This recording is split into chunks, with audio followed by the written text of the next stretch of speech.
Hello and welcome to the One People Show.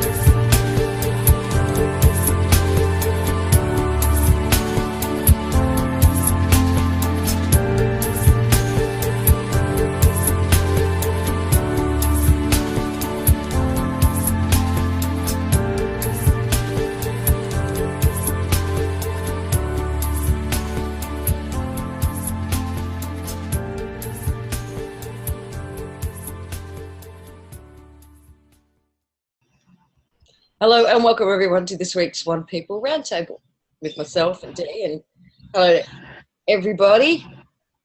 Everyone in the chat room. 130 odd of you at the moment. So, hi. Hello. How you been, Dave? Hold on.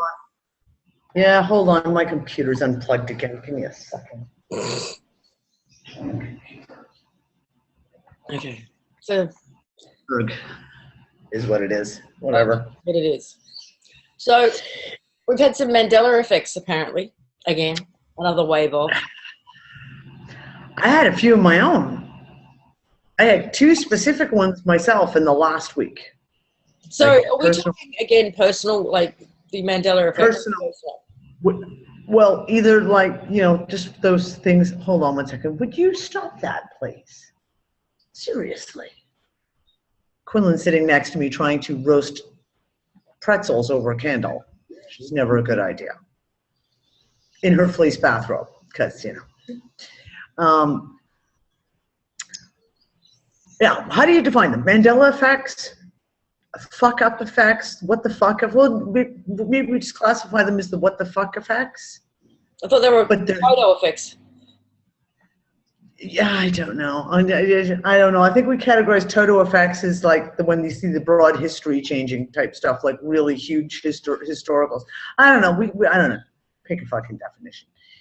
Fuck-uppery has been happening on a large scale for the last, since the beginning of this year again. Like it seemed like there was like another wave of it, of people experiencing just wild shit in their own personal lives.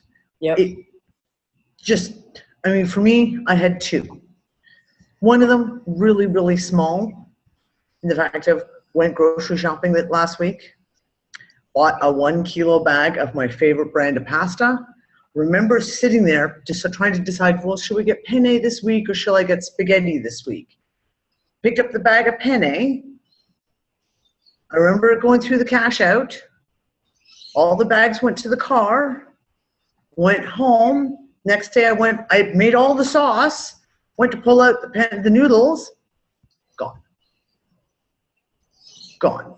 Stripped the entire kitchen down, had the kids go down to the garage to check that they weren't fell out of the into the back of the trunk somewhere out of the grocery bag. Does not exist. They vanished. And I wouldn't have even have thought of it as being, like, for me, it was more like, what the, am I stupid? I know, I bought it. Except that we had about, 6 people in the unfuckers room had the exact same things happen. Where either shit they know they bought when they got home, like the next day was fucking gone, or vice versa, shit they know they certainly didn't buy appeared in their cupboard or the fridge. Like, just that kind of stuff. And that was kind of like this. There was a whole wave of those, which people you tend to just brush it off. You tend to just go, okay, well, it was just fucking strange. You say, I just forgot. I must have not picked it up. Well, it's one of those things you can easily fall out of the shopping bag or fall out of the... Exactly. Until you start chatting with people and you realize that 5 or 6 people have all had the exact same experience all in the same week. Was it one of the ladies in the fuckers room said, yeah, apparently instead of coming home with whatever it was she went to buy, she bought fish sticks. She's like, I never bought fish sticks before in my life, but we have them in the freezer now, and I didn't buy them. Neither did my husband. So, yeah. The other one that I had though was a real wow moment for me, because I talked to everyone in the family and no one remembers it happening except me. And that was, we watch all the superhero TV shows. So The Flash, Supergirl, and we watch Agents of S.H.I.E.L.D. Now, when all the shows kind of went on that Christmas hiatus, it was really early in December, it was early December when all the shows kind of went off the air and just got repeats till the end of January almost. I know that we watched all of the episodes up to the break, up till that point. Most of the other episodes were coming in around January 20th, that week, like last week, the week of the 20th. And I assumed Agents of S.H.I.E.L.D. would do the same thing. And I was downloading something, and I looked at one of the schedules and went, oh, Agents of S.H.I.E.L.D. has already come out. They came out January 11th. Cool, I'm going to download it. Download a copy, and I swear, not only did I download it, but that we watched it. And then the next week, we were really busy. We got tied up with a bunch of other stuff. So I go line up all the episodes for the family we were going to sit down and watch. And we're like, oh, well, we'll have 2 episodes because we missed last week's and there'll be this week's. So I downloaded those 2. And you put on, and it always begins at the beginning of the show of like, last episode, this is what happened. We watched it. We all went, I don't remember any of that. Shit. Maybe there was 3 episodes. No, it was 4 episodes that we missed, including the last one in December. I know for a fact that we watched the last one in December. I know for a fact that we did. And I was up and down saying, I downloaded the one on January 12th. I know I fucking did. And I know we watched it. I can't remember anything about the episode. I couldn't tell you anything about it, yet I remember sitting and watching it with Nick. He doesn't remember it happening. And like I said, it went back that there were 4 episodes we'd missed, not just the 2, 4 episodes. And I know that I know that we had watched it. And I know we'd watched the one in December, the whole family. Explain it to me, I don't know. I got nothing. Yeah, I know. So yeah, there was a couple of really, really interesting ones that came out beyond like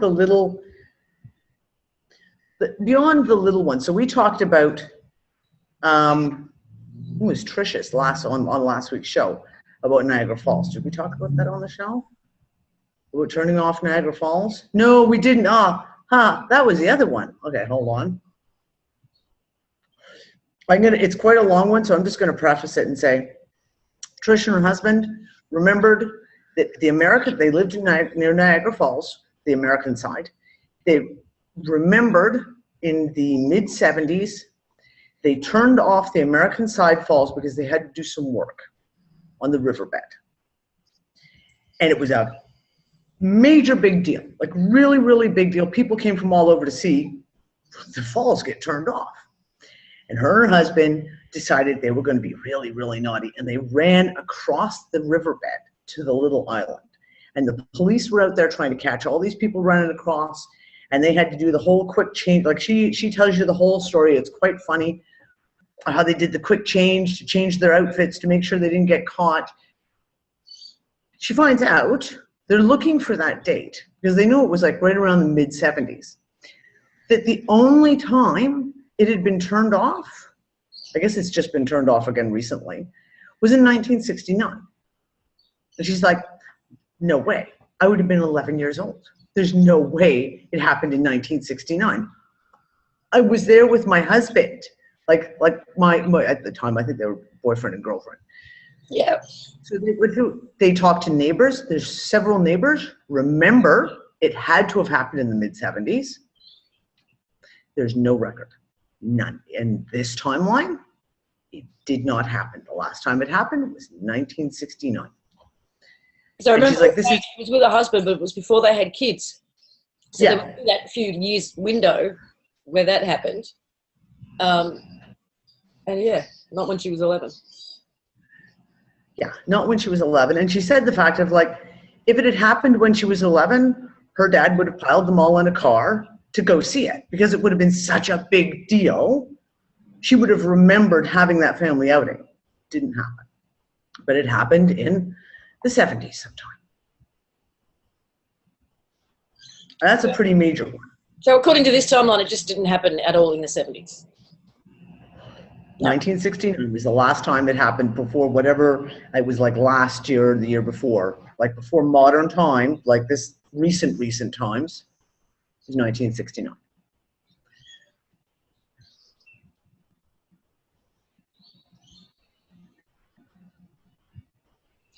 Oh, Moksha, I like that idea. What Moksha said, maybe people are vibing at a different time like Cisco does in The Flash. Trish apparently can't find anything about it happening in 69 either, though. Maybe I have it wrong. Maybe it was 68. But it was like 68 or 69. Hold on. I do have the notes here. Hold on. I'll pull it up. Scroll up. There it is. Yeah, Ian, everybody here's probably heard of Aug Tellez, and I interviewed him yesterday. Yeah, first time it happened was in June of 1969. She found an article from the other day from 2016 stating that they will be closing off the American Falls for a second time, the first time being in June of 1969.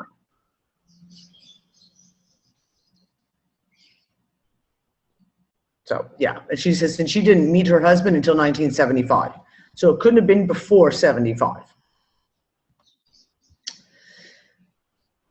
So there's been this wave, again, a whole wave of people talking about people around them are no longer the people they used to know. Like close loved ones, like mothers, fathers, brothers, sisters, husbands, wives, type of thing, where they're like, I don't know who this person is. From the little small incidents, like from the grocery store, like I said, to TV show incidents, because there was 2 other people who had episodes kind of like mine with the whole Agents of S.H.I.E.L.D. thing as well. Oh, that's a nice one, Tara. She was scheduled to have some medical tests done, and when she went to her doctor, which she didn't want done, and when she went to her doctor, long story short, he already had all the results. She hasn't had the tests. Oh, well, that's the other one. I don't even know who wrote it. Someone help me who wrote this, because it was just freaking amazing. Someone in the Unfuckers room has had a heart murmur her entire life. Oh, I saw that one. And woke up in the last month, heart murmur's gone. Gone. Vanished. Vamoose. It does not exist.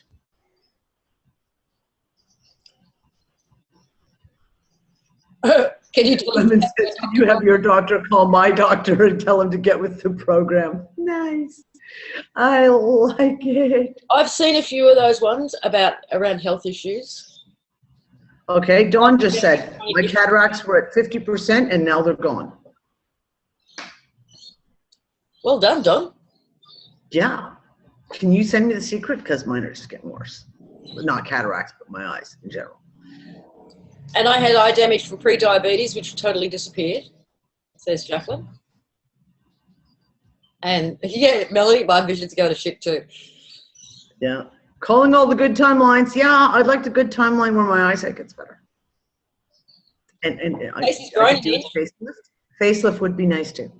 Just saying, putting it out there if we're going to start going this way. Disappeared that I've had for 40 years. Wow.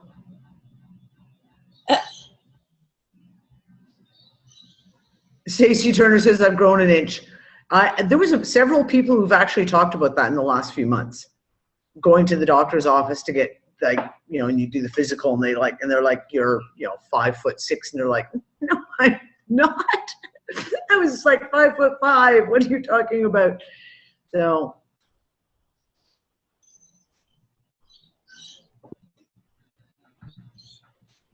There you go. Pauline just said, was 5'5". Now she's 5'6". I'm going the opposite direction. I don't know.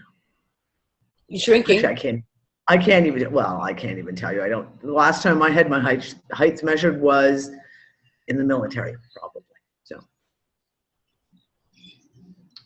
So that again, Cosmic Cake. What's that about? Oh, I remember that. Yeah, the whole Shazam thing. Yeah. The whole Sinbad. Yeah.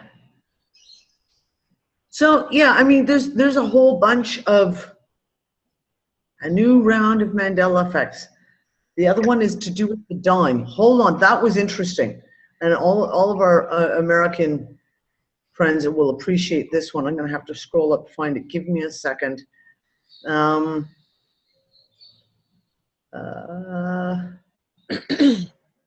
I'm looking for something too. Here it is. Okay, Beth wrote, I taught kindergarten a few years back for several years, and I taught my students about money. Every day we would talk about money, penny, nickel, dime, and quarter. We discussed each coin, the color, the feel, the value, and which president was on the coin. I was shocked to find out that FDR is on the dime. I always taught my kids that it was Dwight D. Eisenhower. And since when did Franklin Delano Roosevelt's name become Franklin Delano Roosevelt? And I want to thank you for bringing that one up, because I ran into something just a little while ago, and it was Franklin Delano, and I was like, Franklin Delano? No, that's not his middle name. I mean, I'm not American, but I know enough about American presidents to go, Delano? That doesn't sound even remotely right.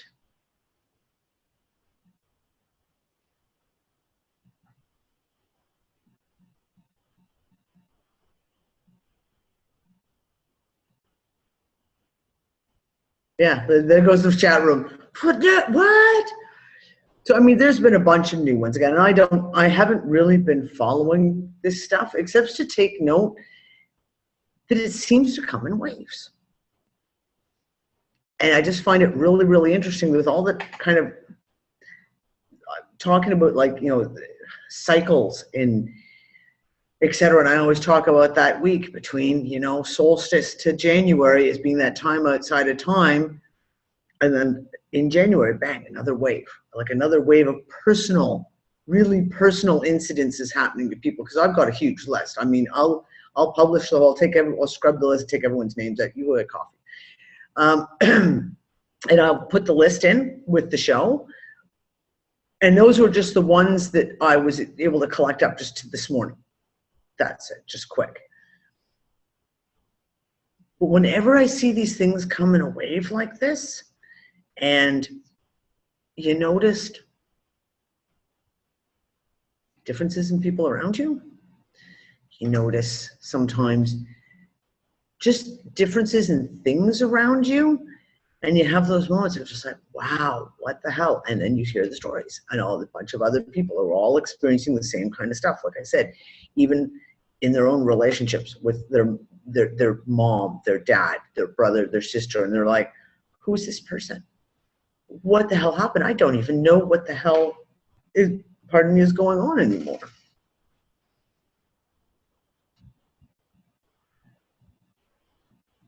Well, I thought Moksha just said, is it when CERN fires up and, oh crap, no, this thing has gone right off.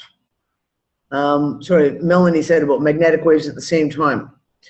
Is that what it is? Is it like there's a big, because there was purportedly supposed to be on the 26th of December, that big energy wave was supposed to have come through.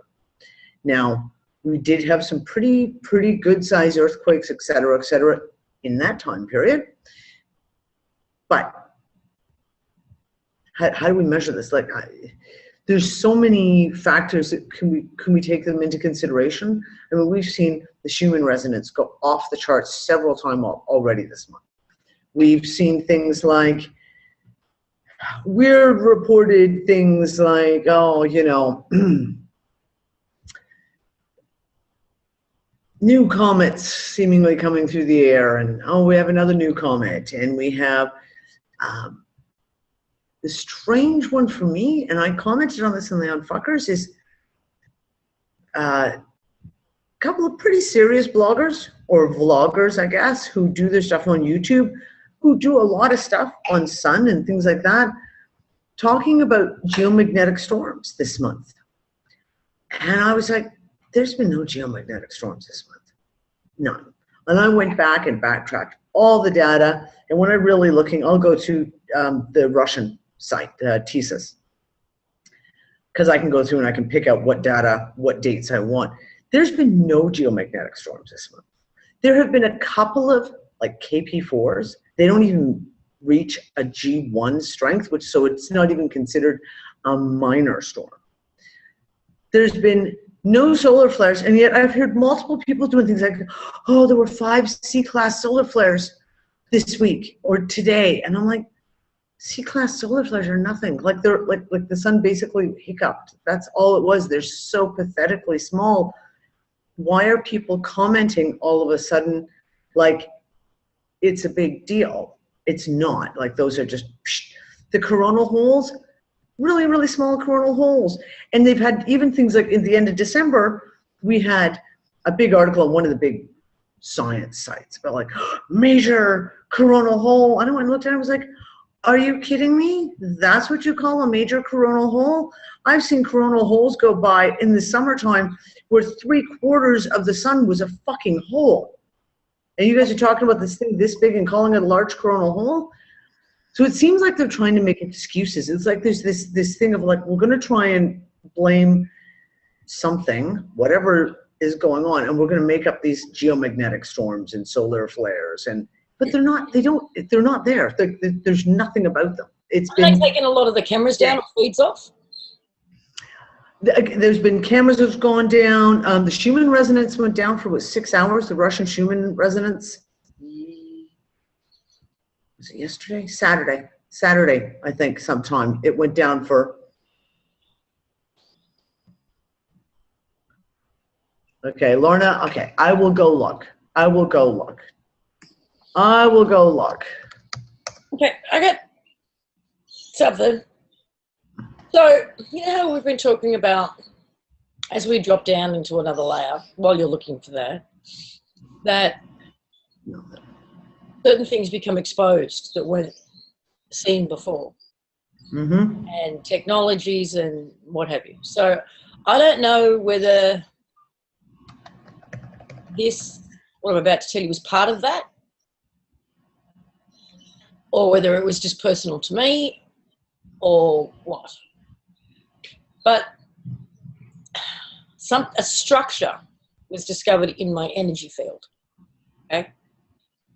And it was Can you define that a little better? Well, yes. It was like a speaker. It was like a little speaker in my energy field in my head. And it was emitting a certain frequency. Now, we've all been talking about the tones and everything that we hear, right? Yeah. And this is I'm going to play you the frequency that it was emitting.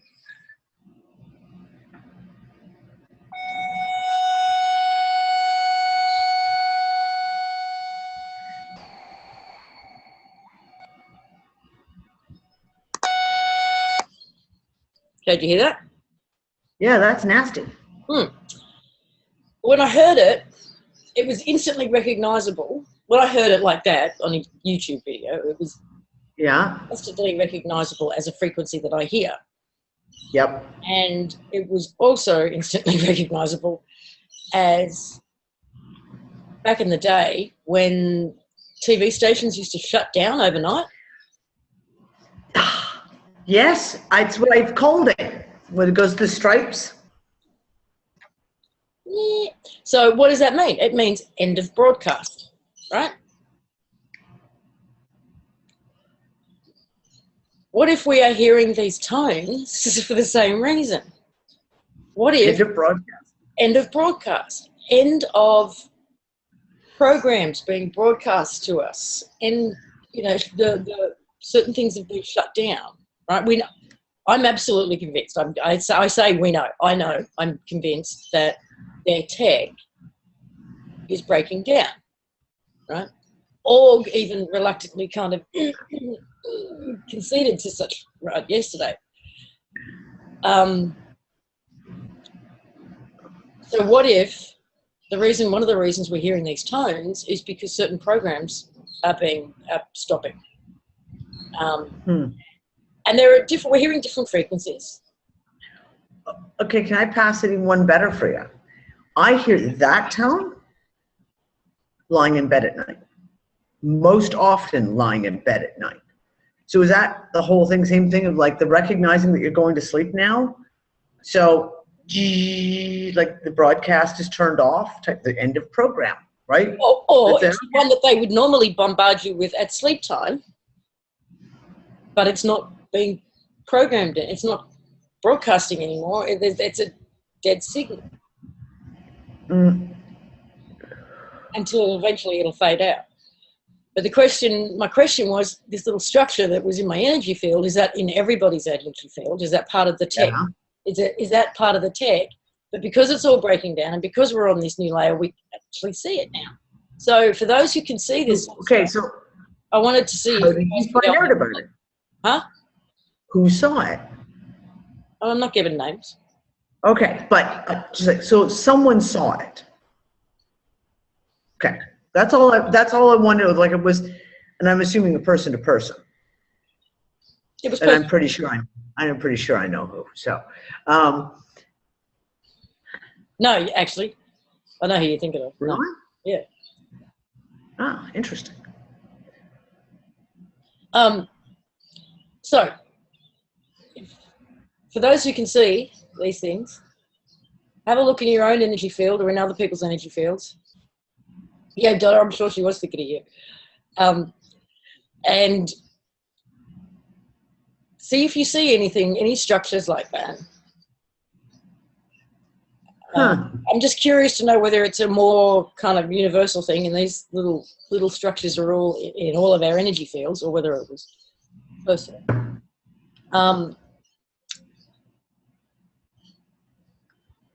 It might just be cars going past or something. Yeah, that was a car. It's a car just turning past. It's like, ooh, the aliens are coming for Lisa. Look, shining the light. It's like poltergeist or something. Actually, we sat down and watched Close Encounters of the Third Kind. But I mean, I haven't watched that since I was like a teenager. Interesting movie, but that just seeing the light shining across your wall like that was just like the scene with the little boy, and when the ship comes to the house. Just that, there you go again. Look. More times. Yeah, exactly. But I think we are seeing more and more.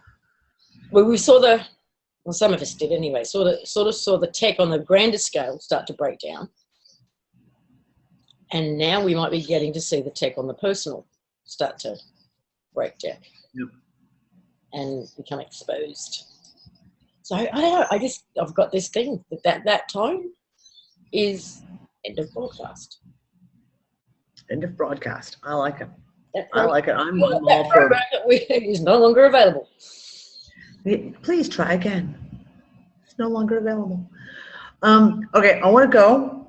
This news story just came out apparently just in the last couple of hours, and it'll tie into a lot of the conversation that you had with Aug yesterday, which I got to finally listen to today. My internet was so horrific earlier today. I'd load it up, I'd get to watch 3 minutes, and my internet would crash. And the video, I'd have to go right back to the beginning and then rebuffer it. So it took me about 5 hours to watch the interview. So I want to bring this out because this is one of those things where you go, I love when this shit just appears like this. So I think I've got it loaded. Hold on, I'll go to screen share. Give me a second. Come on. Okay, yeah, sorry. So coronal hole, yeah, it's a large-ish coronal hole. We've had way bigger holes than this in the last year alone. Yeah, way the fuck bigger. So this is one of those things that I'm talking about when they say massive coronal hole. I'm like, yeah, okay, it's ish. It's not. We've like literally. There was earlier this summer. We had a coronal hole that I guess I can't do that.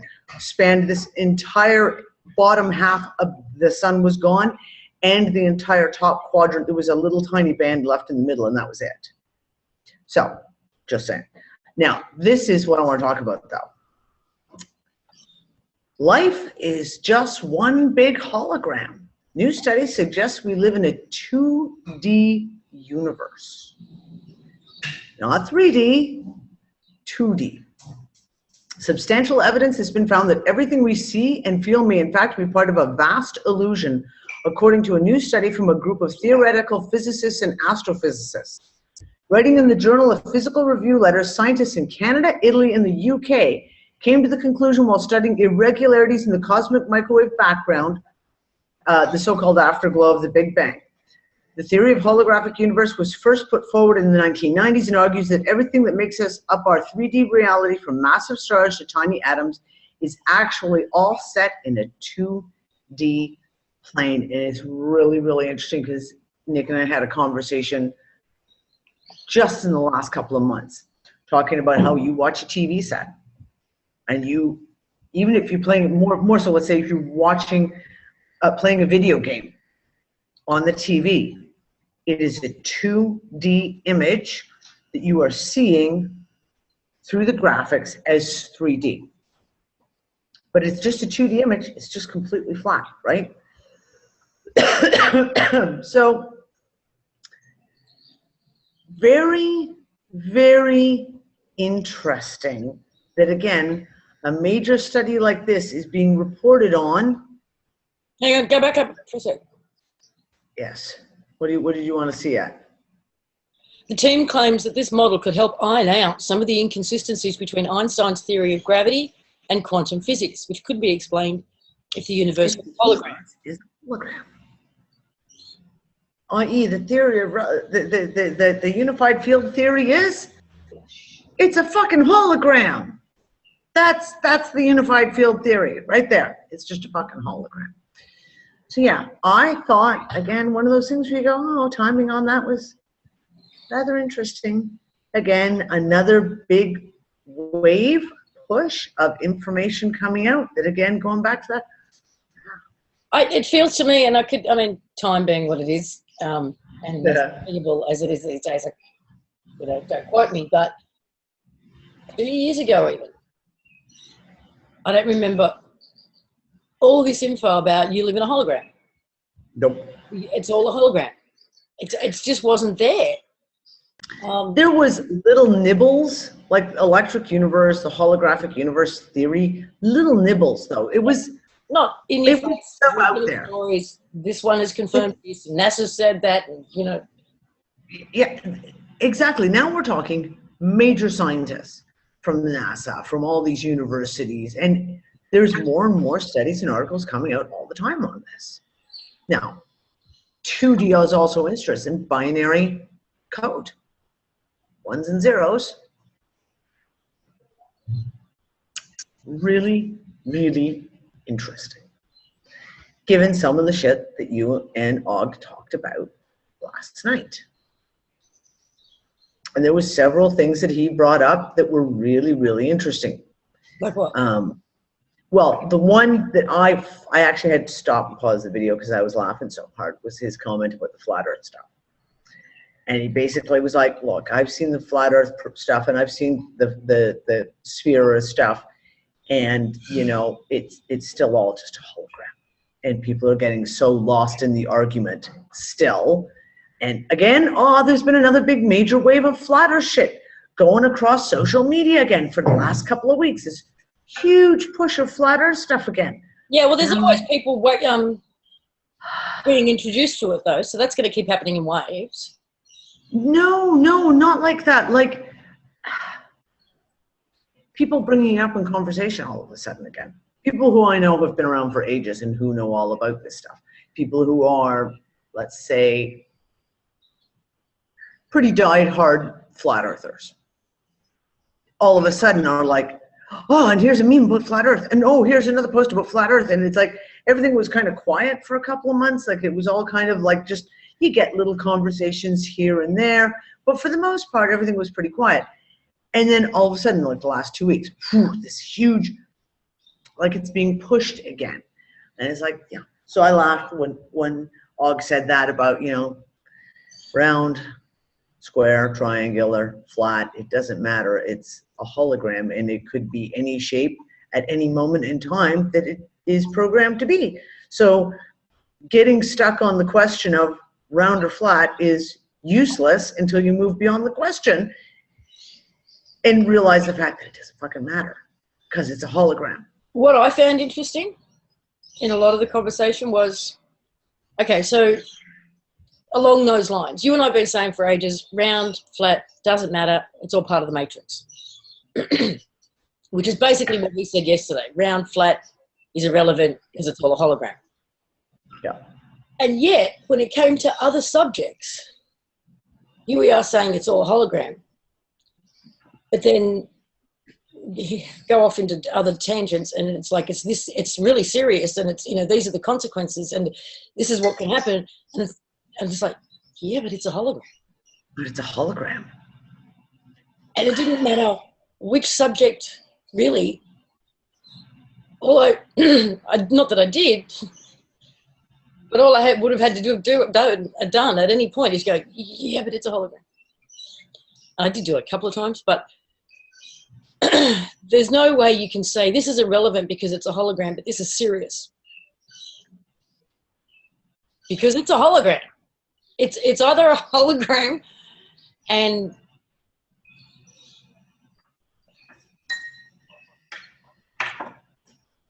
even at one point he said that there's a danger that this whole thing can close out and our souls whatever. And I said, but if it all closes out, don't we just go home?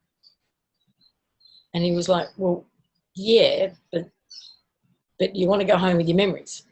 I was like, well, why? So once we played, did you get to that point? No, I mustn't have got. I just had to close the window down when I opened the show. I was 44 minutes from the end of the show when I was just like, okay, I got to get kids to bed and I'm just not going to be able to hear this last 40 minutes. So, I mean, what it all boiled down to, I think, was that if this construct, this hologram closes out, we go home, but there's a risk of us going home without our memories. My argument, or at least my argument in that moment, just for the sake of an argument, was, well, why should I be so attached if this is a hologram? That's like telling me that here I'm playing a virtual reality game and I've created a little avatar for it, and my avatar's gone into the game and done all kinds of crap, but when the game finishes, I need to bring that in and make that a part of me. Why? Yeah. Because if I'm conscious of the fact that I've got an avatar in that game, my memories aren't going to be contained just in the avatar. The bigger part of me is going to remember the experience of in the game. Yeah.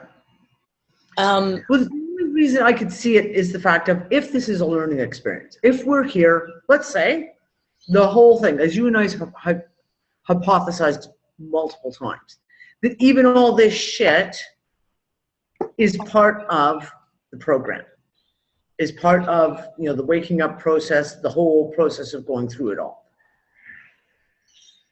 Yeah, then maybe you would want to say, well, I want to have my memories. Or if I've learned something through all this exercise, experiment, whatever, I want to take it back with me. But yeah, if your higher upper self, whatever, is following along, i.e. you're sitting on the couch playing the fucking video game, you've already got those. You've already. Because this is the thing. He said that there are what we call source beings, right? Humans are connected to source. Yeah. If that's the case, then we are aware of whatever avatars. He agreed with me that I think he agreed with me that the greater part of us is outside the construct. Yeah. Right? Because when I laid out a little scenario, he went, yes. So it's only a fraction or an aspect or a fractal or whatever of my greater self that's in this construct. Yeah. So, well, we're this avatar is a clone of ourselves. Huh? Right? If this avatar is just a clone of the whole, so therefore it's a copy. It's kind of like when you go to one of those avatar make your own avatar page, and you pick the hair and you pick the face shape and the eyes and the shape of the nose and the and you build yourself the little avatar, and you go through all the experiences in the game, but that avatar is just a piece. It's just a representation. Yeah. So the other thing was that I guess what his message is in prepping people for is the fact that we are going to get a lot of disclosure, which is controlled, contrived, and manipulated disclosure, which we've been saying, right? Mm-hmm. And it's designed to polarize people. Yeah. That's something I want to talk about too. And that the important thing is to stay unpolarized, to stay neutral about this stuff, right? Stay in observer mode, you mean? However, the one thing I was trying to hint at with him, I guess. I really liked him, by the way.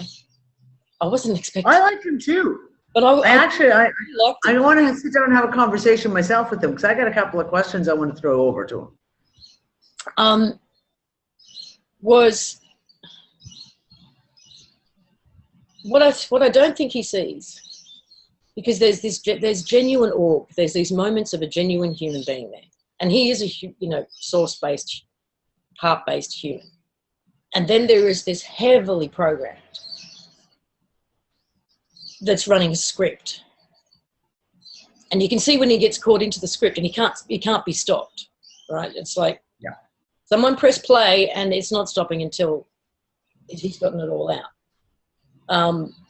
But in those moments where he's just being him, I don't think. Maybe he's open to the possibility. I'm not sure. So here we are. So here he is saying there's going to be all of this disclosure, and it's designed to polarize. But at the same time, I'm going to give you all of this really fucked up disclosure that's designed to polarize you. So that was one of the last pieces I got to watch, was kind of that segment, right?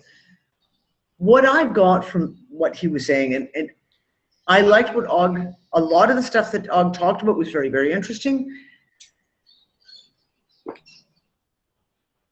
Next time you interview him, I don't think you should let him see the chat, because he was continuously distracted and getting fed and start answering a question from you, and then start answering questions from the chat as they were coming up. So I think he's too easily distracted, and he has so much stuff up here that it meanders all over the place. So sometimes the points get lost. But the one thing about that bit of polarization that I got from it is that the knowledge of it does not have to polarize. It's how we react to the information. Like everything, if you're an observer and you're observing, and he's giving out this information and saying, well, there could be this, there could be this, and this, and there's this, and there's this, and there's these, I'm going to disclose it, I'm going to tell you all about this, and this. How you react to it is whether or not you become polarized by it, whether or not you become reactionary to it. Any piece of information can be given to us, and it's how we react to the piece of information. Same thing. If fucking pick a politician. Okay. If Free Boy in Canada turns around and says, I'm going to disclose the aliens are here, they've been with us this whole time, and here I'd like you to meet my friend Bert from Mars tomorrow, your reaction is what decides on whether it's a polarizing disclosure or not. Yeah, well, that's his message, is don't be polarized. But don't be polarized, exactly. It goes back to that video you and I did. It wasn't an OPR2 show, I don't think. It might have been. About, just for those people who are all just starting to wake up because of the Mandela effect. Right. Down the rabbit hole. Down the rabbit hole. And it was like, you don't have to go down all these rabbit holes and figure all this shit out about the hows and the whys and all of that. If you get to the point where you go, okay, 9/11 was an inside job. Got it. Moving on. You can, if you want to, go and investigate all the theories on how that was done and who by and why and all of that. Or you can just accept that it was and move on. Because honestly, we don't have time anymore. You don't have the next 20 years to be going and doing all the research that a lot of others have done. The research has been done. A lot of the disclosure is a bit like that. Why do we need to understand the tech that was involved in taking over this construct? Because, one, I don't think it's working anymore anyway. It's all breaking down. And we're not going to understand it if it's from somewhere else. We won't understand it. It's not working anymore, and it doesn't help us get out. No. So I don't know if it's necessary to just fill our heads with trying to understand specifically the kind of tech that was involved, or the kind of tech that's involved right now, whether it's for the good guys or the bad guys or whatever. Yep. Does it matter? Does it help me as an individual wake up and get the hell out of here, or close this thing down, or whatever? So I think, and we've been saying that a lot of this disclosure that's coming and a lot of these whistleblowers and all of that sort of stuff, I don't trust most of it.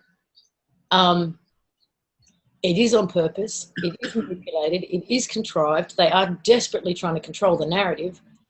And I think it is all designed to just completely overwhelm and polarize people and take the focus, again, from within to without. This stuff with Antarctica. Oh, I wanted to talk about that. I don't know if you read my note to you. No. I commented on the object. I mean, you and I keep saying if they're all going over here, look, shiny object, that's when you go and have a look over here, right? So. Exactly. So what have we've been saying? What's going on up north? If all of this is going on. The thing was, Aug kept talking about the people from the north. Yes, he did. The people from the north. The people from the north. He never mentioned Antarctica or anything going on down there. But and that's the big thing, and that's why I went looking at Greenland, and why I started going down. And I actually just got sent another fucking article just today. Fucking find it again. Okay, I know who I Skyped it to, so I should be able to track it that way. It was, again, another very much shamanic piece of information that comes from, obviously, the Eskimo people or someone from way the fuck up there. And a lot of the stuff from that is very much mirrored in the stuff that my friend who was with the Eskimo shaman in Greenland had already said that he had talked about.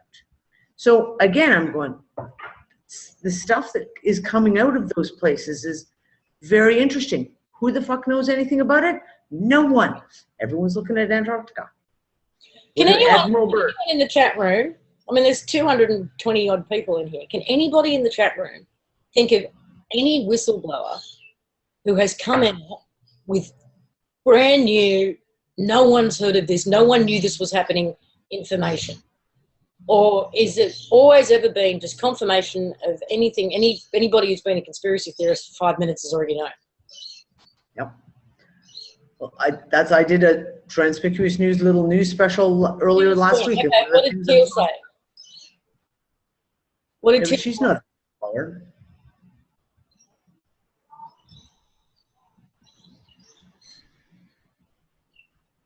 Okay, so no one can think of... No one. Not since everything that Assange has said, everything that Snowden has said, everything that Houthis has said, everything that all these guys have said is all shit you all knew about. And they only come out with pieces. Assange is literally, it's like clockwork with him. Someone else breaks the news story of Hillary's emails, and then it's 2 or 3 weeks later that Assange goes, oh, yeah, we got some emails. Okay, we'll give them to you now. After someone else has broken the story. You can't, sorry, hang on. David Icke is not a whistleblower. David Icke is a researcher. Yeah, he's not a whistleblower. He's not a whistleblower. We're talking about the guys who are purportedly, they've been in the deep and they know all of this. You're Assange's. You're Edward Snowden's, oh, I was, NSA, blah, blah, blah, and here's what all the stuff. Nothing. Okay? So talking about that divisiveness, that polarity, that just on the topics that we talked about. So for example, that video we put together, and you said, Lise, like we put that video together so people would say, here's your basics. If you feel that maybe something in this pings you and you want to go down that particular rabbit hole, here's some background stuff, but you don't need to. Just here's the basics. 9/11 was an inside job. There you go.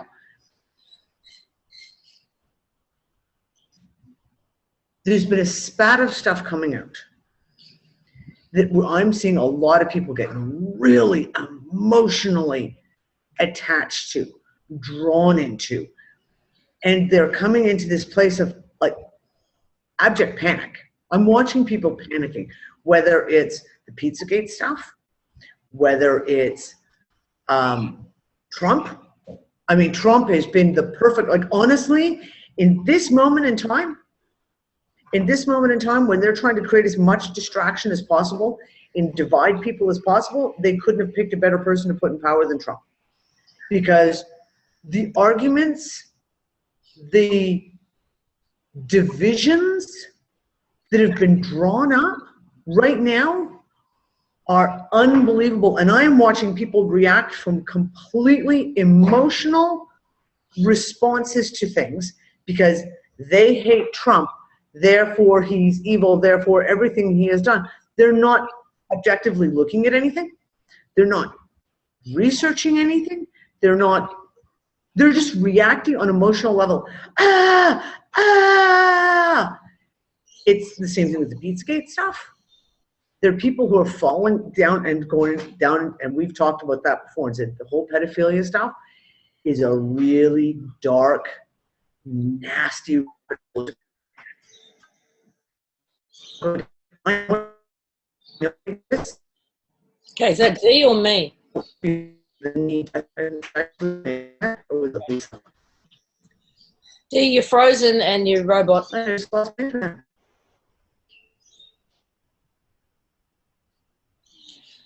Okay, a lot of from what I'm seeing, the comments in the chat room, the people who are here you're naming and the information you're naming as being new and big and deep is not stuff in my book comes from a whistleblower. It's not your WikiLeaks Assange. It's not your Snowden. It's not your somebody who used to work in some government agency. A lot of it is, researchers, experiences like Alex Collier. Yeah.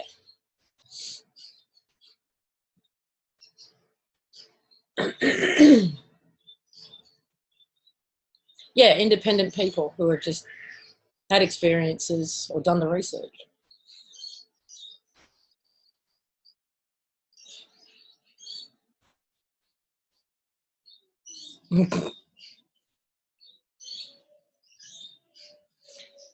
Yeah.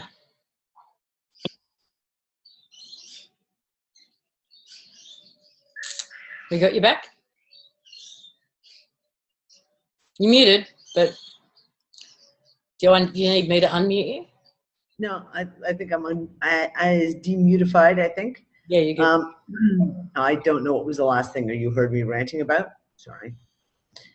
Well, the last bit was a robot. So.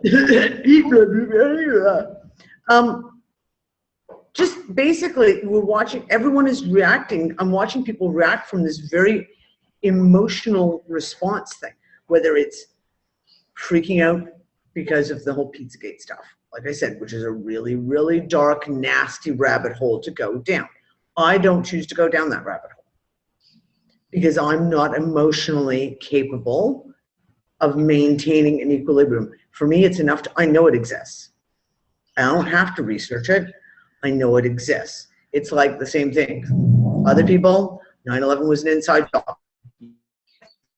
You want to go at what things? Oh, D, losing you again. If you want to know what the tactics We're losing you.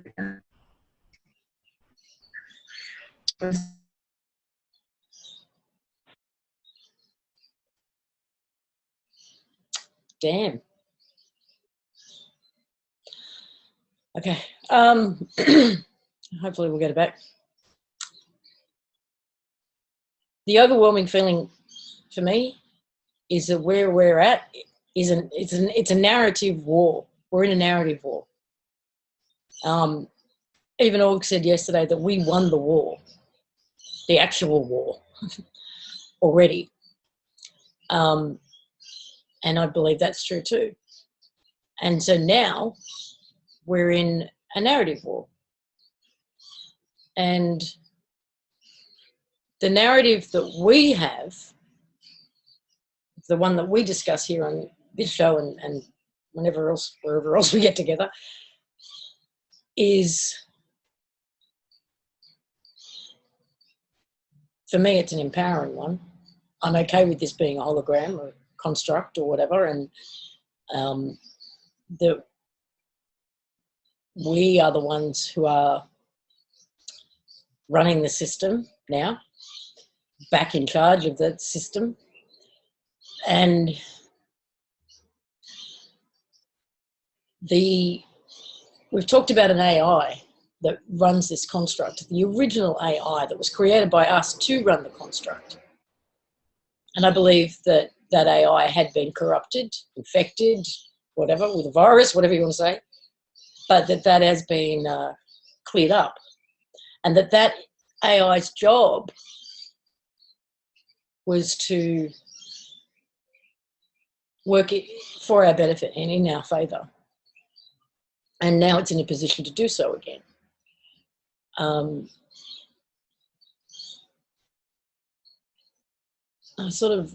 and I did actually touch on this yesterday too, that because he talks a lot about trauma.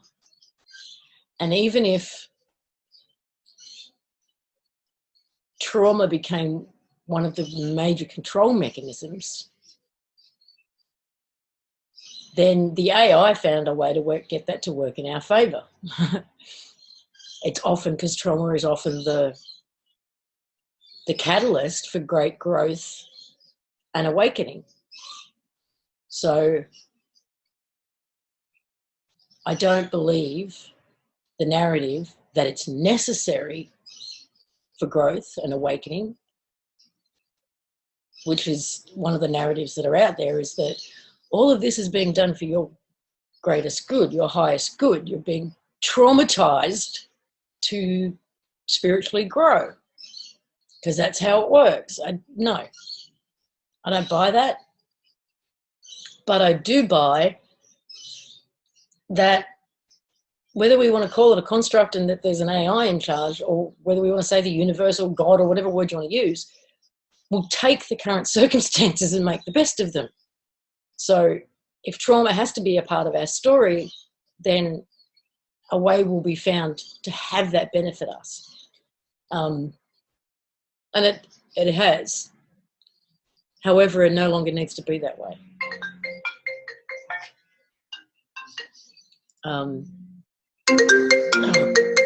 Sorry.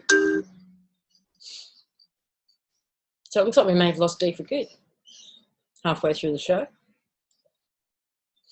Does anybody want to come out and have a chat with me? Anyone want to share a story, comments, anything? Just put your hand up. There's over 200 of you in here. I'm sure somebody wants to put their hand up.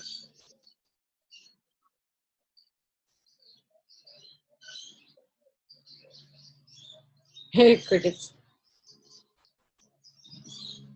Everybody's shy. That doesn't sound like this group.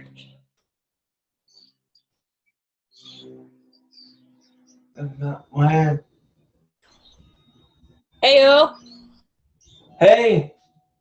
How you doing? Good. You're just getting weirder. Like, yesterday, I'm sitting here and all of a sudden my nose feels odd. Like the bone part of my nose is more wider than what it used to be, and it's throwing me off. Say that last bit again. Like it's all throwing me off, like with my glasses, because it doesn't feel right and comfortable like it was like a day before. So you're physically changing? Is that what you're saying? Yeah, and I get this weird feeling that, because you know how I've been talking about, you know, landmass shifting and all that. I hope we are not going into this where human physicality is going to start shifting on a more rapid pace. And you hope we're not. No, I mean, I don't know how I can deal with that. Like on a physical level, to be like where you're always changing. You know what I mean? Yeah. Like I hope, like one day I don't know if I'm gonna wake up and all of a sudden I'm gonna find out that I'm a female. I'm gonna be like, whoa, what the heck happened there? I don't think it's going to change that dramatically. But what about healing? Have you noticed anything positive? I know my eyes are getting a little bit better, which is a good thing. Even though I do have false lenses put in because of my cataract surgery, but I'm hoping one day I wake up and that they're not there, because sometimes they can get painful, because either they're shifting or whatever, and plus the swelling in my feet, I hope that's gone. Like because that's another pain in the butt, and my disability. So yeah, I have a lot of time I want to get rid of.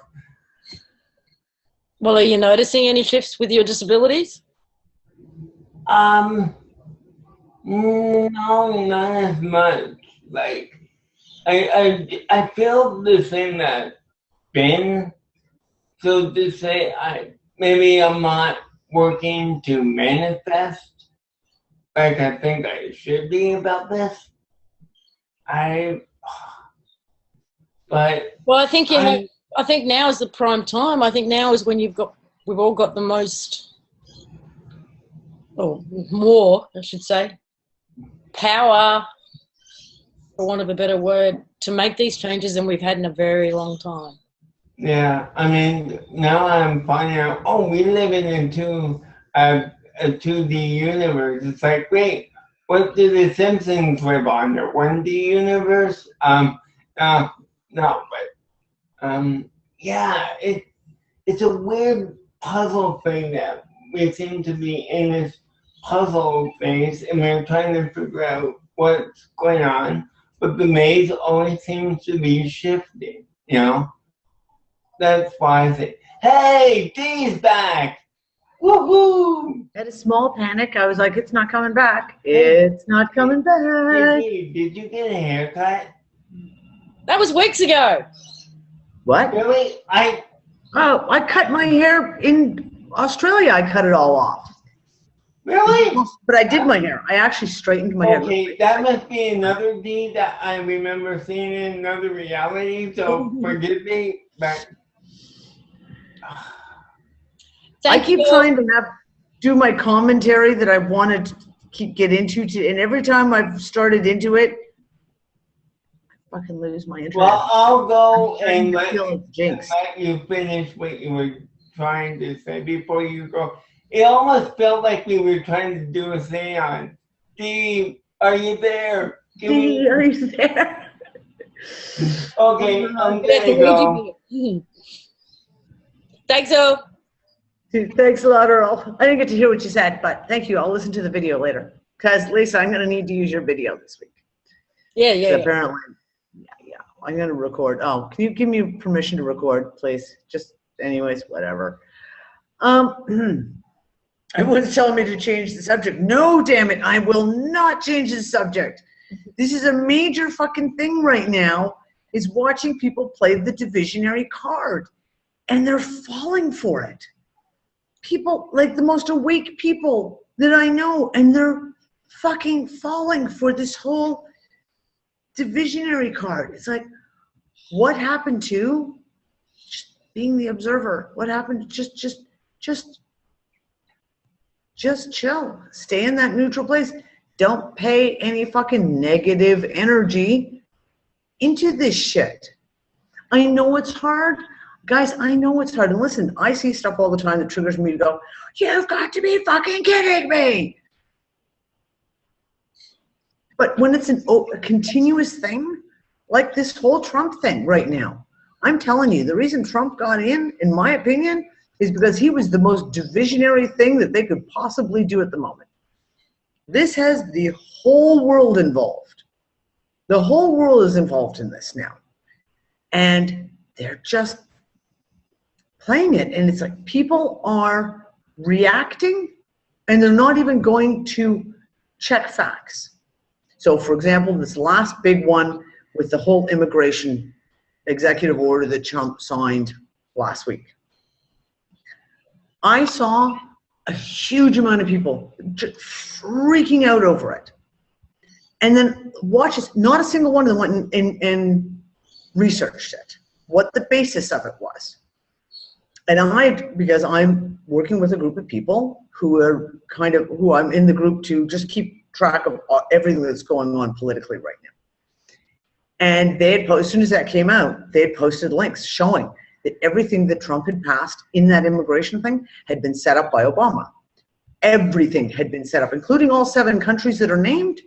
The whole 120 days thing was all set up by Obama. All Trump did was reenact it for this exact moment, regardless of what his reasons. I don't give a shit what his reasons are. We all know I'm not a Trump supporter in any way, shape, or form. But get your facts straight. Don't tell me I'm wrong. And I had multiple people go, no, you're wrong. No, you're wrong. Obama wouldn't do that. I'm like, dude, look, here's the executive order. Tell me again I'm wrong. Really? Tell me again I'm wrong. I'm not wrong. So it's like, stop reacting. Start thinking. Stay neutral or ignore it. If you can't stop reacting to a certain subject, maybe it's time to step away from the subject and just stop interacting on it. And it's the same thing with the whole flat earth stuff. It's the same thing with multiple levels of stuff that's playing out right now. We choose if we're going to react or not react. Make a choice. And if you can't control yourself to not react, then maybe you need to walk away. Just saying. Because I was trying to say that all the countries left out of that thing were ones where Trump's got business associations and stuff like that. Oh, absolutely. And you know what? I'm sure they're right. But facts are facts. Don't say that Trump has instilled a Muslim ban. He did not. Because there's 40 other odd Muslim countries that were not involved in that ban. So it's not a Muslim ban. And he wasn't the one who picked out those countries. Those countries were picked by Obama. So the facts are the facts. Don't turn it into what it isn't, right? Everyone loves to hate somebody. Everyone wants to hate Trump. He's not a good guy. I know he's not a good guy. He's another one of the fucking players. But call it for what it is. Do your frickin' research. That's all. So, and if you can't help but get emotional, then don't just walk away from it. Because it's all a hologram. Because it's all a fucking hologram. Sorry. Really. Yeah. It needs to be everybody's little backstop reminder phrase. I feel like it's Find yourself in the video caught up in something, just go, but it's all a hologram. It's all a fucking video game. Yeah, don't shoot the chickens. Number 1 rule of video games, don't shoot the chickens. And don't take an arrow to the knee. A bunch of you will all know what I mean by that. I don't play video games, so I don't know what you do. I know you don't. That's why I'm laughing. Apparently, I don't know, in video game, because, I don't play video games either, but I'm surrounded by them, so I've picked up the lingo. But apparently in all the video games, a shitload of them, if you kill a chicken, everyone attacks you. It's the curse of not just Skyrim, it was in Zelda too. It's like, if you kill the chickens, you're in trouble. So just, I'm not saying that, Rosemary, I'm not saying that.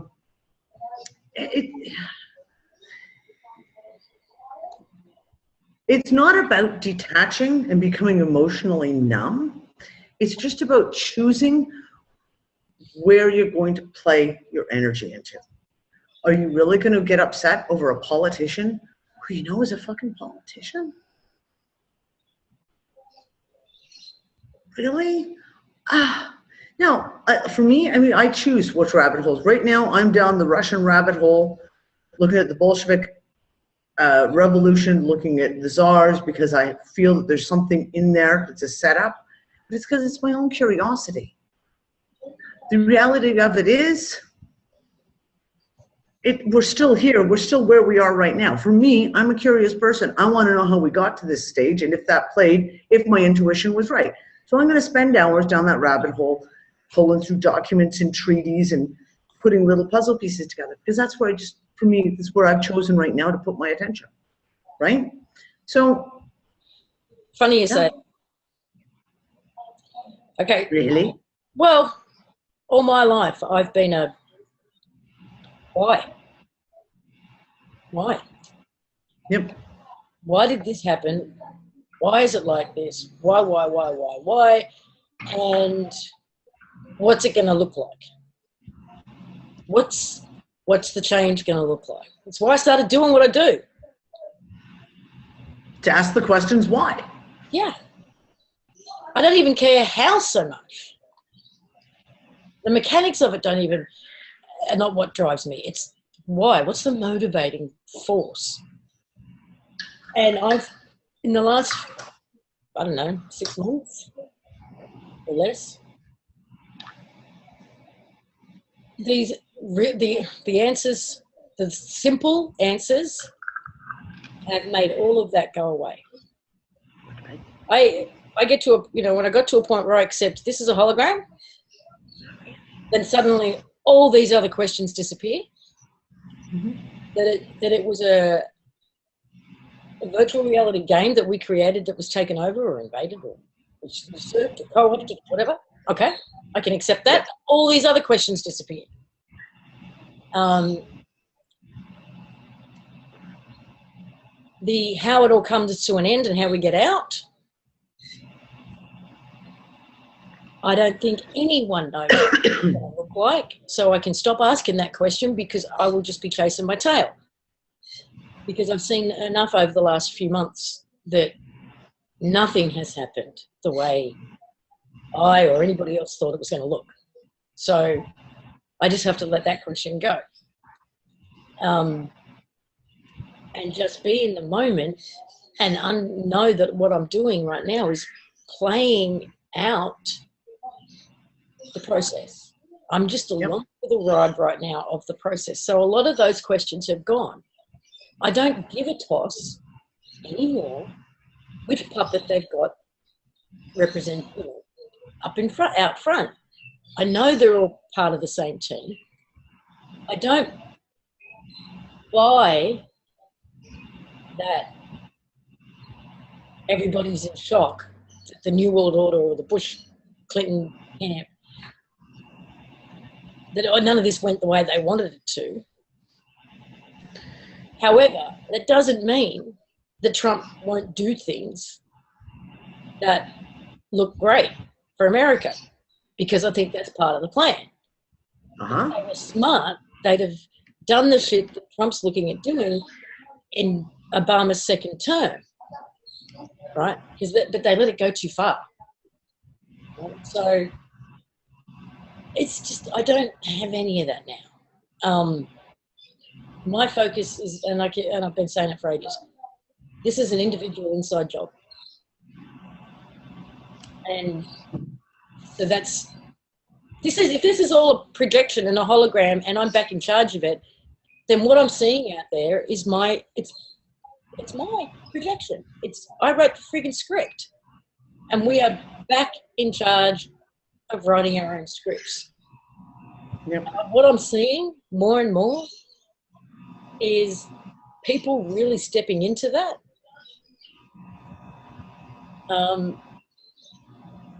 And it's becoming more and more individual. So what I mean by that is, instead of us being all in this collective or even to some extent hive mind reality, we are individuals within the collective, and we seem to be having more and more ability to facilitate our personal reality right now. And it can be completely different to the person you're standing next to or living with. And is this resonating with anybody, what I'm saying? Yeah, totally. For me, I actually said this to someone just yesterday. We talk about research and rabbit holes and that. I said, some people play video games. Some people read books. Some people like detective novels. And for me, the research, like right now, the Russian Bolshevik Revolution is the thing that's pinged me, and looking at all this financial stuff, etc., and researching all this background, it's like a good mystery novel to me. Do you know what I mean? Like combing through, it may not have any relevance to the now moment, except that it keeps me, it's like what I like to do.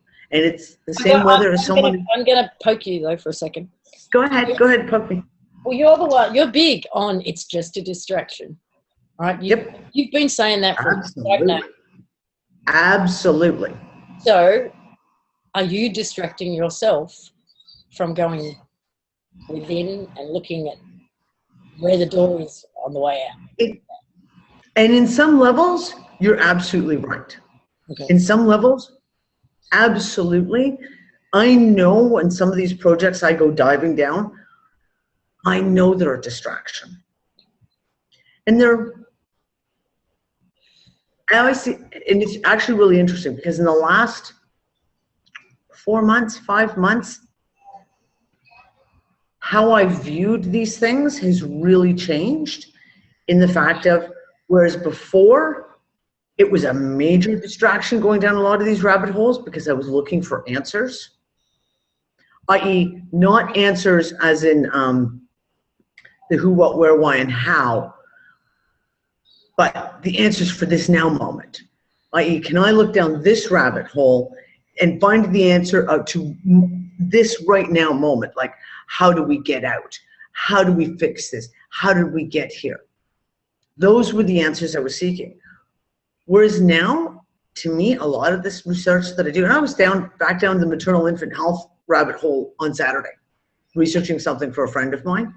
And it was like, Nick was laughing at me because it was like, you're like grinning like a fool. I'm like, yeah, I haven't been down this rabbit hole in so many years. It's so cool to see what new little studies have come up, etc. It's like enjoyment. It's like, I don't read books anymore. I don't read fiction books anymore. I just go research something. There's a bunch of people with their hand up because normally when you put your hand up, it puts you to the top of the list, and it hasn't done that. So there's all these people throughout the chat with their hand up. So hang on a second. Hold on. No, I can see 1, 2, 3, 4 people with their hand up. They're at the top of my list. They're not on mine. Maybe so close your participants down and then reopen the window again. Dawn, you're unmuted, love. Hey there. I was just going to say that I think in all of that, what I kind of, especially with the August interview, I just kind of came away with that feeling of that home, that feeling of home that we all talk about. And you know how so often we talk about, okay, we are powerful and we have the ability to manifest, and I know that we do, but as a group, I think it's been hard for us to agree on something. So I think we can all agree on that frequency of home very easily. Yep. It's not something we have to overthink, and it could just kind of hit me. You know, if he's talking about the space within the space and being, to me, single in expression, then what better way to do that than to all focus on home? That was it for me. I walked away, my brain was blown, and at the same time I knew what the answer was. It was just right there. Agreed. So I just wanted to share that. Thank you. You're welcome. So you know that last Sunday we started the whole, 2 Sundays ago, we started the whole, like, we're going to set an intent for the day, not picking times and getting together, but just set an intent, and everyone was kind of going to work on the same intent. And we picked, the first one was going to be wake up, based on Steve's awesome artwork that he came up with. And that was awesome. And it was very interesting because this week I set it up on the Friday. It was like, so what is our intent for this Sunday going to be? And it was scattered all over the place. But there was no real discussion. It was just, here's an idea, here's an idea, here's an idea. But there was not really any discussion about it. So we got to Sunday, and I was not going to, I literally was like, other than one lovely, well-meaning one that wanted an intent to help me and freeze my PayPal, and I was like, no, collective intent, not just for me, but collective is what we're looking for. I didn't want to weigh in an opinion. I wanted to just see what would happen. And Sunday came, and basically it was scattered all over the place. Everyone, which is fine. Everyone chose their own intent, whatever resonated with them in that moment, whether it was sending healing energy to some people who needed it, whether it was the wake up, whether it was going home, like home type thing. But it wasn't there. There was no kind of consensus, so to speak. Well, there won't even be on what home is. I mean, everyone's going to have a different idea of what home is or looks like or feels like or where it is. Or whatever. That is okay. And it is okay. Absolutely okay. Whatever it means for you. But I think that the concept of is something we could probably all agree on. That is the answer. And we've got Gina with her hand up too. Gina, you're unmuted. There we go. We can't hear you, Gina. Oh. Can you hear me now? Yep. Okay. Basically, I walked away from that interview yesterday. It for me, it reinforced the fact that we do need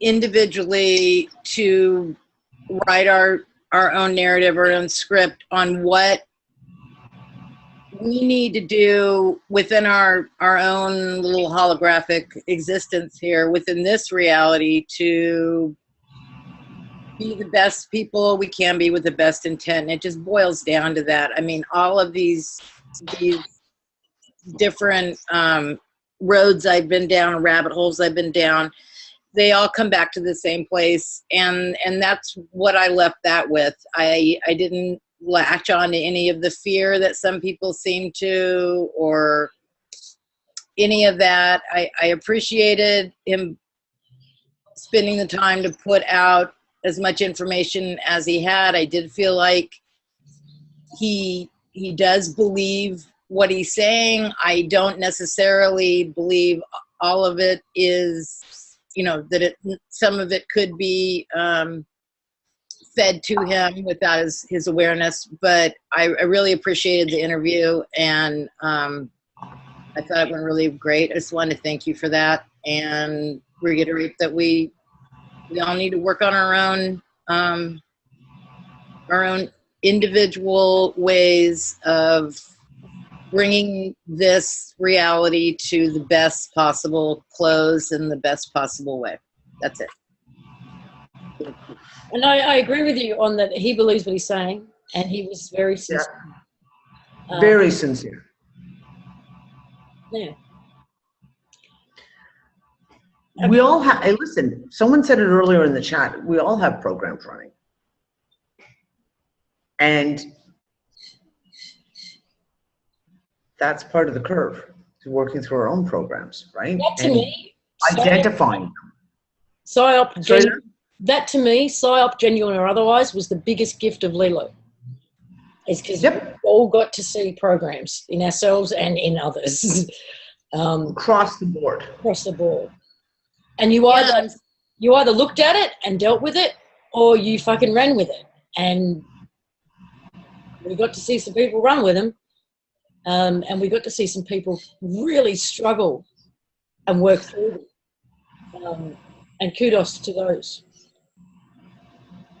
And they're still coming up. I mean, and they're going to continue to come up, because as we look through things that we need to work through, we take care of one thing, something else will get in line behind it. And so we just need to keep doing that and not be disheartened or buy into the fear or get polarized in any way. That's basically it. We don't have to decide all of these things. We can just take it in the information and do what feels absolutely right. We don't have to, oh yeah, you're right, it was wrong. It's just, we take from each piece, we take from, like I said, there were several things that Aug said that really hit me. Like, just interesting, because he touched on theories, or actually he put words to theories of things that I've had churning around in my ideas, thoughts that I've had kind of kicking around in the back of my own head that I hadn't necessarily solidified into words. So, but with anything else, right? The only person we can listen to is ourselves. We can only listen to what resonates for us. And you take the pieces that resonate. And if it doesn't resonate, then put it away. You never know, you file it away, and maybe a month from now, 6 months from now, someone may come up with another piece that fits in, and all of a sudden you might go, oh, do you remember when Aug said this piece? Or whoever it is in the moment. And then you go, oh, look, now I understand now. I go, file it away for future reference. It doesn't mean you have to believe it. It doesn't mean you have to alter your entire life because of a 2-hour interview. It's just pieces. And how you respond to the pieces are your choice. And I have to say, though, I was pretty, like, I didn't get to watch it live last night, at least. I tried so hard to stay awake to watch last night. I did. It would have been quite late for you, or early morning, wouldn't it? Started at midnight for me, and I fell asleep on the couch at 11:45. I woke up and was like, oh, fuck. Yeah, no, I'm not going to make this one. We've still got more people with their hands up. Okay, well, go down the list. We got JJ, you're unmuted. Hello there, hear me? Yes. Good. Three things. Earlier, Dee was talking about the fact that the pasta disappeared from the shopping bag. We had a chocolate Chesapeake dog called Stealth Buddy. And you'd put the bag of groceries in the back, and you'd go inside the house and unload it, and you go, I swear I got some sausage. No hint, no wrapper, nothing. You never heard, you never saw, it just disappeared. Stealth Buddy just had this way about him where, and he'd just be innocent, like not a problem. It's just, what sausage? I don't see any sausage. I don't know what sausage you're talking about. Yeah, just out of sight, out of mind, kind of, foop. I used to have a cat like that. Seriously? Once tried to make off with an entire large pepperoni pizza. And he got it halfway out the back door. He was a big cat. Just saying. Yeah, and Groot will eat anything. We've actually proven it. We have proven the dog will eat anything. But not an entire 1 kilo bag of dry pasta. If it was proper, like I brought home lasagna sheets. I made lasagna this weekend. So when I make lasagna, I go to the Italian place and I get proper, fresh made lasagna sheets. Maybe. But in a 1 kilo bag of dry pasta, no, I would have noticed the mess and I would have heard it. Yeah, I was thinking that too, but still the analogy was just too good to pass up. Well, I did. I actually blamed my 7-year-old son. I said, Kale, did you eat all mommy's pasta? He looked at me and was like, oh shit, no. Yes, it's the fickle finger of fate. The word that I use for describing being able to, as Aristotle put it, hang on a second, what did he say? Is the mark of an educated mind to be able to entertain a thought without accepting it. To me, Yes. the key to that is discernment. Exactly. It's a tool. It's a tool in our tool belt, and it gets refined and refined as you use it more and more and more. And your ability to discern shades of gray and, you know, off colors and all the little nuances that happen. But the point is that as you use it, you get better and better and better at it. And as you said, don't throw the baby out with the bathwater, because that little factoid that you go, what? No. Later on goes, oh yeah, that now that makes sense. But that's where my past. Yeah, that's where the discernment, I mean, it's ongoing. It isn't just like you turn it on and turn it off. It's kind of like continually running in the background. You see something and you go, whoa. And you either follow that rabbit hole or you just log it somewhere and maybe snag it so you can go back to it later, whatever.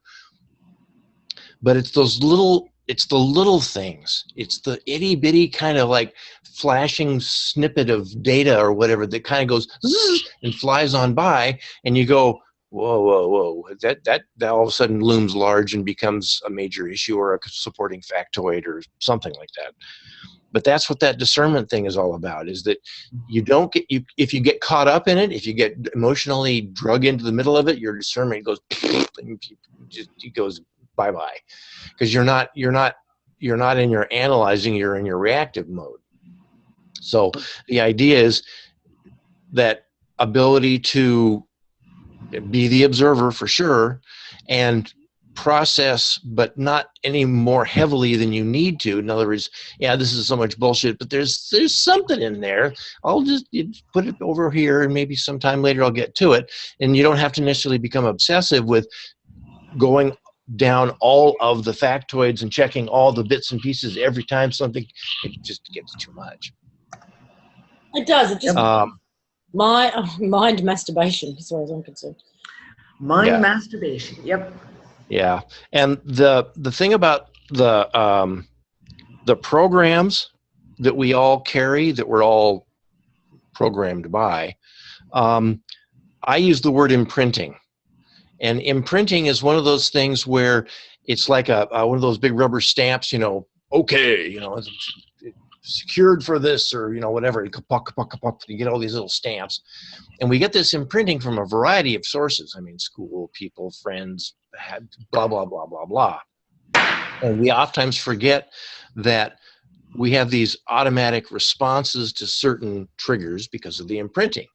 And that's where discernment really comes in handy, because you can sometimes catch your own imprinting. You can actually see your own behaviors and catch yourself going, oh, wait, I'm doing that because I don't want to do that anymore. That's kind of fucked up, or blah, blah, blah, blah. But see, that's the big thing. That's the big thing. When we talk about discernment, a lot of people, and including, and it was myself, when I saw it in myself, was when I realized I was seeing it in others too. We use discernment for what's out there. But it's when we turn that discernment in on ourselves that shit really starts to fly and click. Mm-hmm. It's not just for discerning the information that's coming at you, or, you know, where it's coming from or what it's trying to you got to turn that in on yourself and use discernment when you see when you realize you're having a response, you're having a reaction or an emotion or a thought or whatever. That's where we need to use our discernment more than ever, more than anywhere.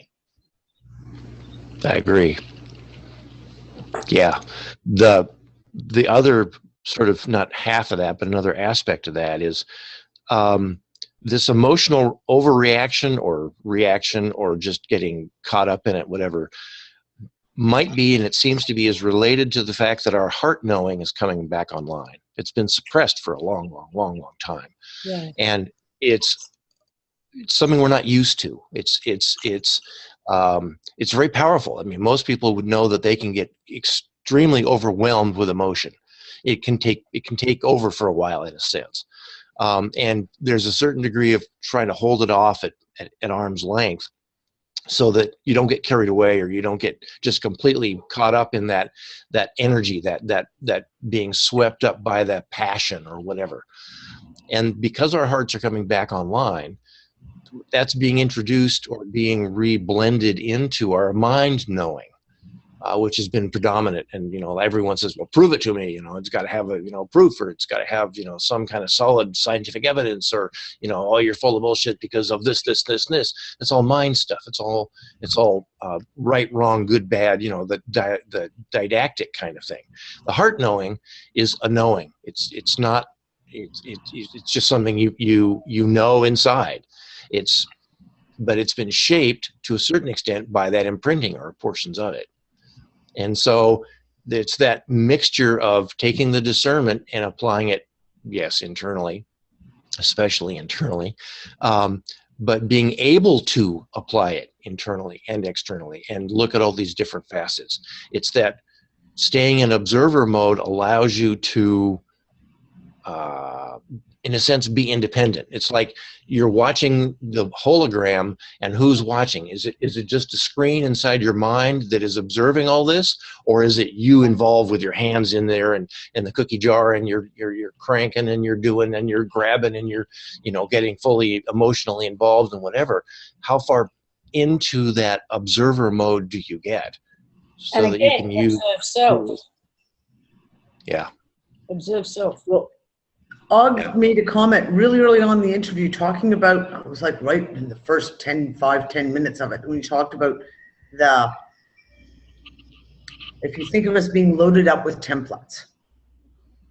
You've got a past, you've got all these things that are put into your little, like you said, Elise, your personal program, not the greater collective whole, but your personal program. And if religion was part of that template, whatever religion, right? Then it takes a while to recognize that piece of the program, that impression that slips in how you do or how you view things, right? If it's, what was that? All right, I'm just making a note because you just brought something up for me. Nice, good. Well, I do what I can. Whatever that background is, and sometimes it takes, like we said, like turning it inwards and seeing the discernment within yourself of finding those impressions, finding those little pieces of almost like programming, the template, right? That's in there that we all come across pieces of something that you thought absolutely had to be right. That's the one thing that I know I can rely on as being correct or being right. And then when someone brings something to you forward that questions that, it's like, no, fucking gravity. Gravity's, or whatever it is. There's that one little piece there, and you got to be able to see it for yourself. Yeah, I agree. Okay, what you just triggered for me. And I'm trying to be really, really tactful and not name names. So apparently what we're seeing is a movement within some new age names. I'll mute out because I know where you're going. All right, we've got people who are finding or for the first time or rediscovering, going back to their roots, Jesus. Finding Jesus. Finding Jesus. Right, setting up again. Now, is this part of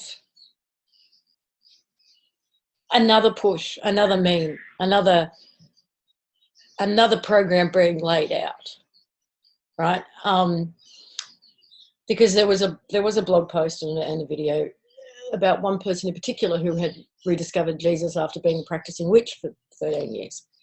And in that article, she named a whole bunch of people who apparently were names in the New Age community who have also found Jesus. What are we seeing there? Because there's something, because you were talking about, a couple of weeks ago, you were talking about how there's a push again for the Bible, but in the sense of, okay, religion, we can all give up on religion itself. Religion is manipulated and contrived, but the Bible is still the genuine thing. It's still the real deal. We have to look at it differently and get the religion out of the way. Yeah. So, and that's part of that. That's what I said with you on that one. It's like, first we saw that with, like, from September, we had several people seem to spring up in Unfuckers who were pushing that meme of, well, the Bible is true. And you just don't listen to religion because they've got it all wrong. But the Bible itself has got all the answers. It's true. You just have to know how to read it. And it was like, whoa, because it was like a wave of that came in. And now the new year, and now this return to Jesus meme, wow. And is that a wave? Is that like the next big push? But it's specifically new people who would have classed themselves as light workers or New Agers or whatever in the past. Like, it's not people switching religions, organized. Yeah, no. And people who have made a presence, an online presence for being some sort of leader in the New Age movement. An idea. Something's imprinting. An idea imprinting runs deep, really deep. And is it?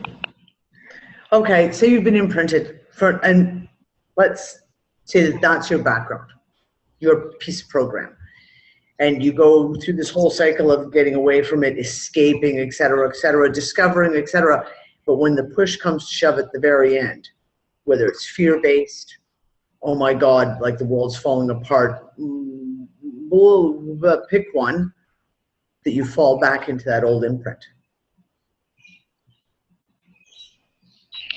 I had a story related to me about imprinting that was not about imprinting, but this guy who was, raised a Christian, whatever, blah, blah, didn't believe it, got out, blah, blah, blah, blah, had this extraordinary experience.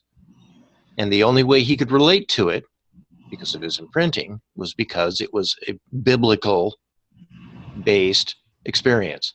He had no other basis to relate to it. I mean, it was something that was just too out there for normal people to deal with.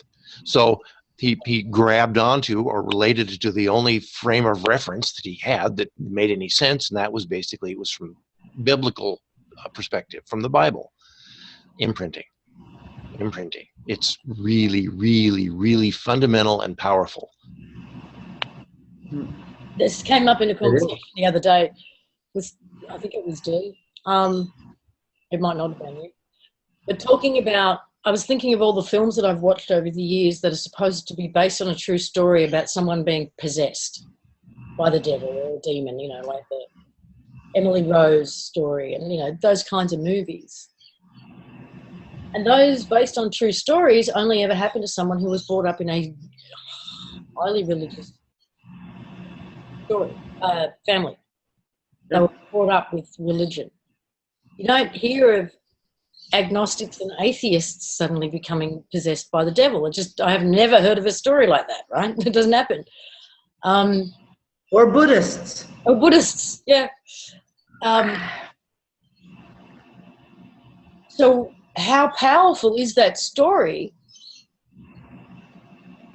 And fear-driven, if it can open a person up to that, or because last year, I guess, I was talking about all that stuff being thought forms. So if religion is just a story that created all of these thought forms anyway, I mean, how strong a story, how strong a narrative, how strong a belief, if it can actually have someone possessed by one of these things. Yep. But you have to have that belief. You have to have that initial thought form for it to actually take hold, for it actually to be there. Hence, like you said, how many agnostics do you see getting possessed by the devil? We all know what Jesus looks like. He's a tall white guy with blonde flowing hair, right? Yeah. And nothing to do with the actual man.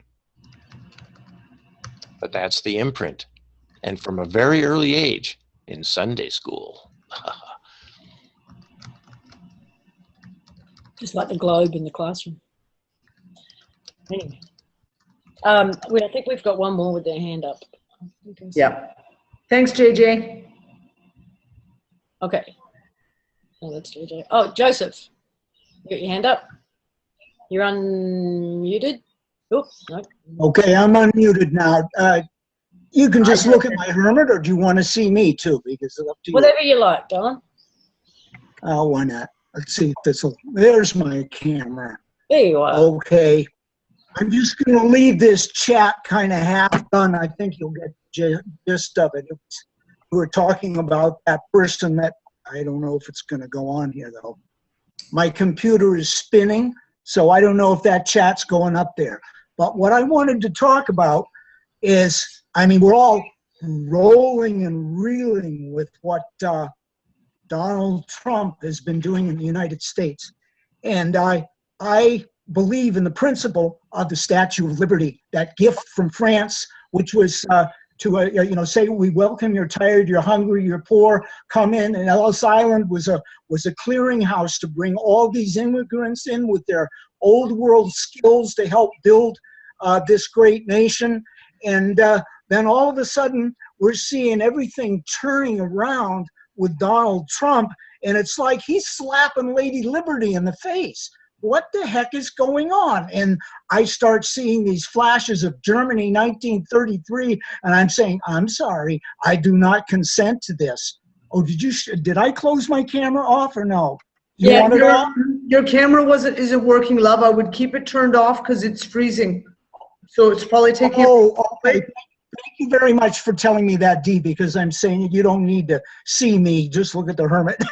But yeah, it's like, and back in 1986, I think it was the 100th anniversary of the Statue of Liberty, and I was in mail order at the time, and I had a very small 1,000 to 5,000 circulation advertising sheet, which I called the American Relayer, and it ran for 3 years before I stopped publishing it. When I moved off Nantucket Island to Gloucester, all my clients, they couldn't handle the fact I was at a different location, and all of a sudden the subscribers, the advertisers just fell away.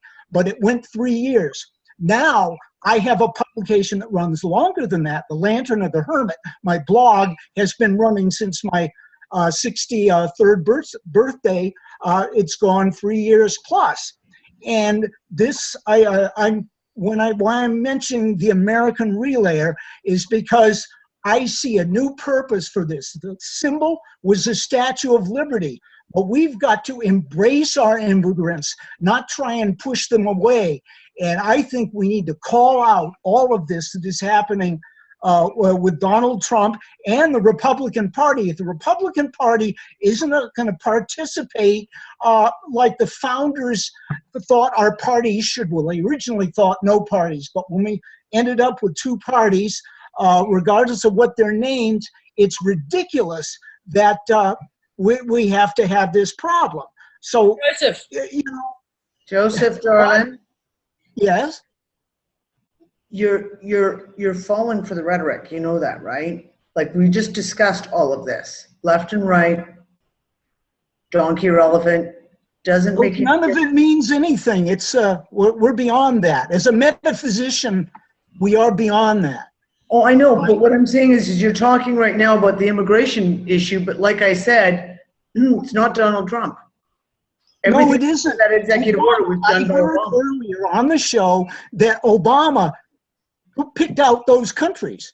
and said, we're not going to let people in. So the thing is, it's probably an NWO thing. It's something that's been running. And I put in the chat about the NDAA, the National Defense Authorization Act. Bush signed it. I think every president has since it started. But basically, Bush, I don't know about Clinton, he probably did too, but Bush and Obama, and now even Trump has signed it because they reserve the right to be able to use that as a tool. So I understand there are programs running for this country that even the president, regardless of how outspoken he is, really can't change. Do you agree, Danny? Yeah, and that's what I'm saying. It makes puppets. They're put in roles. I know that. So anyway, I'm just saying I wanted to talk about the other thing is Aug Tellers. I listened to his show, and there was only thing that I think he's a very learned person, but I had this feeling that he was making maybe just me feel, but it could be other people, feel like there's no exit from this looping. That isn't there a way to get, we want to get out of the I didn't get that at all. He did in the end. He actually conceded that what he's telling. I fell asleep during the show. I've got to apologize. Maybe I didn't hear the end of it. I'm sorry. Here's the one thing he said. Because it's in. Go and listen to the archive and listen to all of it, and you'll see that towards the end there, it was what I'm telling you. Could just be one version. Could just be a story. Yes, it can be different. Yes, we can all just go home. Essentially. So, but here's the thing. At the very beginning, he gave the answer, and I actually put it in my notes to you, and it's like within the first 15, 20 minutes, and he talked about the parasites. Okay, I heard some of that. Like a debt system. They can only suck it out so far. Then they get to zero, then they get to below zero, and it gets to the point where it all collapses. And that is exactly what we're seeing. Regardless of for me, that was a huge thing because I've been kind of comparing it as a debt system, and I keep talking about the mirroring of the financial system. And right, yeah, you talked about that. Certain things, like for example, the silent weapons for quiet wars, or quiet weapons for silent wars, whichever how it goes. I know what you meant. Okay, they talk about the financial as being. It's like the avatar for the system, if you will. Right. Their avatar for the system. That debt system is completely debunked. There is nothing left. And if we look at that as the mirror image of what we've been talking about for the last 2 years, they're done. They're fucking done. They're out of time. They're out of road. Actually said that multiple times. He gave scenarios, and then he would say things like, but if they had the power to do it, they would have already done it, which is what Lisa and I have been fucking saying for 2 fucking years. You've been saying that all through the time I've been watching the show. Things, they would have already done it. They don't have the power to do these things anymore. So no, with Aug stuff, I found you just had to be able to focus on this certain specifics. He gets lost in the massive amount of explanation and background, which I think get some of his message lost, but those were 2 very, very foundational things that he said. It's like a debt system. It just keeps getting deeper and deeper in debt, and when it gets to that point, there's nothing left. You can't keep remirroring a system once it's empty. And number 2, when it tumbles, if they had the power to change it, if they had the power to pull this shit off, they would have already pulled it. They can't. You know, and Joseph, look at yes, I'm hearing. Politically and financially, and in exactly the same basket as these disclosures and whistleblowers. Over the next 2 months, I believe we are going to be hit from every angle. We're going to get so-called disclosure and transparency. We're going to get particularly the Trump administration. We're going to get stuff going on around the world that it's just going to be huge. And all of it is going to be designed, whether it's presented as disclosure and transparency or not. Yep. All of it is designed to polarize. All of it is designed to get you to react. All of it is designed to get you to feel like you're feeling right now. All of it. That's it. They have to get us out of our hearts in order, because all they're doing is buying time. That's all they're doing. Yep. This isn't even about stalling for time. This isn't even about whether They're or not stalling for time. I hear that, both of you. Well, thank you very much for clarifying. I'm going to watch. Is the archive up of Aug's It's in show? LMH members. What? It's in LMH members. Well, I know where it is. I just haven't gone back to it. I'm going to go listen to that again and get the total context. I was drifting in and out. I missed the beginning, and I definitely missed the end. So if you only have part of a conversation, you're not going to get it. So thank you very much, and that's good. So Joseph. I'm done. Thank you. Talk to you later, Joseph. Talk to you later. Okay, we've got 4 minutes to go. So is there any new topic you want to throw into the mix right at the end here? Oh, hang on, we've got one more hand up. Who did I miss? Melissa, you're unmuted, love. Oh, hey. So I want to, my point of view, my opinion with Aug, and this will probably be the last time I think we should talk about it until we all marinate on it some more. But I don't think he's bad. I'm pretty indifferent to the whole thing. I look at him as more of a challenge for all of us. He's a very chaotic message, a message that we can all decode in our own personal way, any way we choose. And this is what I found, is that he's like a cloudy mirror. But what it really, really comes down to is we are looking at our own reflections of our own mind in that mirror, because he talks in contradictions. And if we've already made up our mind to agree with him, then we're going to hear all the fun and exciting things. But if we're a little bit on the fence, or we've already made up our mind and we shut him out, we're going to hear the scary stuff that comes around. Yep. I was coloring yesterday as I was listening, and I was hearing all sides. He is taking the truth, and he's going around in a huge circle and evaluating it from all perspectives. So really what it is an opportunity for all of us to either go back and listen to it and be neutral, practice neutral, and we get to see where we're triggered. And it's for us to move on from that, to choose to move on from that in our own emotions. That's what I think was the most important thing that I took out of it. Yeah, awesome. The thing is, I have to admit, I was a little shocked to hear that there was a lynch mob in the chat yesterday. Yeah.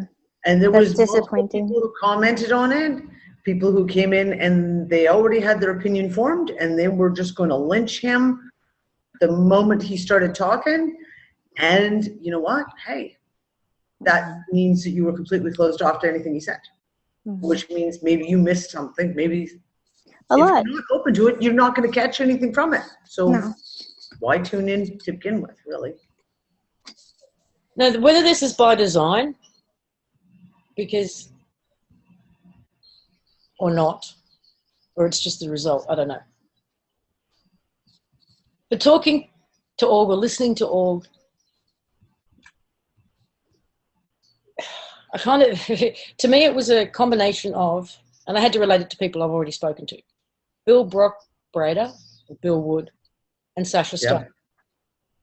Right, so you've got, if Sasha Stone and Bill Wood had a baby, it'd be Aug. Yeah. So you've got this. That's fucking funny and dead on. You know, like super articulate, super, intelligent, super, whatever, with the fracturing of Bill, right? So you put those two together. And the problem with listening to such fractured information is it fractures you. Mm-hmm. So it fractures your own consciousness just by listening to it. So you've got to take it in pieces. And like you said, like listen to a minute of a rant, because even in a minute of a rant, he's touched on to 8 subjects, and take each little piece. But So is it by design, you know, fracture him and then put him out there to fracture multiple people? Or is he doing his best to get through the fracturing that is and the trauma that he's experienced in order to express himself? So it's, for me, it was, in doing sort of some research, I found that I just couldn't watch the interviews that he did. I had to go to the blog and read the written word because of what the interviews do. That's what I did as well. That's exactly what I did as well, Lise. I wonder if it really matters. Sorry to interrupt you, Lisa. No, but I wonder if it really matters if he's planted or if he's just trying to figure out his own fractured mind.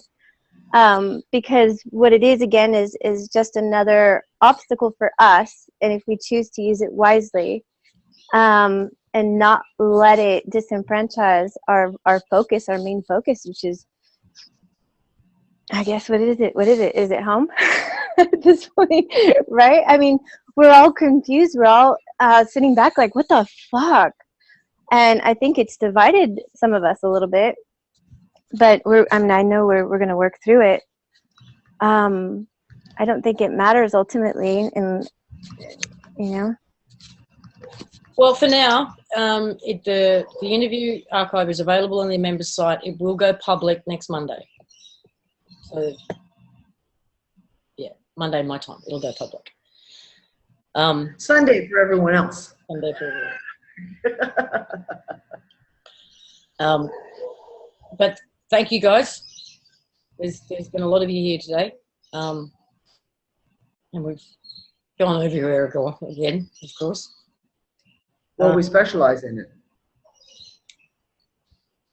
And we will get this up. Well, I'll get this up this afternoon, Dean. You can grab it from me, I guess. Yeah, as soon as you get it up, I will grab it from you because mine's fractured. In pieces.